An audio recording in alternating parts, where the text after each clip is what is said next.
আসসালামু আলাইকুম, hello everyone and welcome back to another video my family blog থেকে নতুন একটা অল্প স্বল্প বাজারের ব্লগ নিয়ে চলে আসলাম। তোমাদের সবার মধ্যে কে কেমন আছে? অবশ্যই ভালো আছে, আমিও ভালো আছি আলহামদুলিল্লাহ। একটু সন্ধ্যার পরে বের হয়েছিলাম, তো কিছু বাজার করলাম অল্প স্বল্প। দেখো এখানে একশোটা কলা নিয়ে আসলাম, যেহেতু কলা খাওয়া শরীরে শক্তি যোগাবে, পুষ্টি হবে, অনেক অনেক উপকার হবে। যেহেতু কলা সবাই খাওয়া উচিত, তোমরা সবাই খেয়েও, আমরা তো খাই। তো কলা এখানে প্রায় 4 ডজন মতো আছে, অনেকগুলো কলা, 4 ডজন কলা আনলাম 100টার মধ্যে। এখানে মোস্ট ফেভারিট কাঁচকি মাছ আনলাম।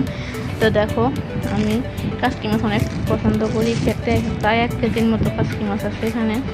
যারা যারা কাঁচকি মাছ খেতে পছন্দ করো বা কে কীভাবে রান্না করো তাও কমেন্ট বক্সে জানিয়ে দিও।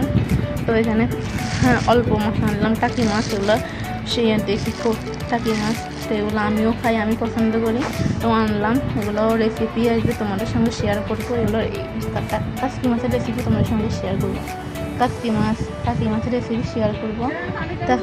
তারপর লাল শাক আনলাম, দেশি লাল শাক। তাহলে এগুলাই বাজার করলাম। যদি আজকে আমার এই বাজারের ভিডিওটা তোমাদের কাছে ভালো লেগে থাকে তাহলে আমার ফেসবুক পেজটা ফলো করে দিও, লাইক কমেন্ট শেয়ার করে দিও, সবার মাঝে বেশি বেশি করে শেয়ার করে দিও, সবাই আমাকে সাপোর্ট করিও। আমার পাশে থেকে আমার একটা ইউটিউব চ্যানেল আছে, ইউটিউব চ্যানেলটা সাবস্ক্রাইব করে দিও। কে কোন জায়গা থেকে বা কোন দেশ থেকে কোন জেলা থেকে দেখি থাকো তাও কমেন্ট বক্সে জানাই দিও।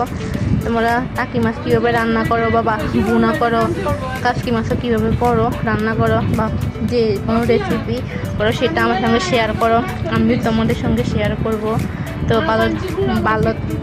ভালো থাকো, সুস্থ থাকো। আল্লাহ হাফেজ, টাটা। নেক্সট ভিডিও নিয়ে উপস্থিত তোমাদের সামনে। আল্লাহ হাফেজ।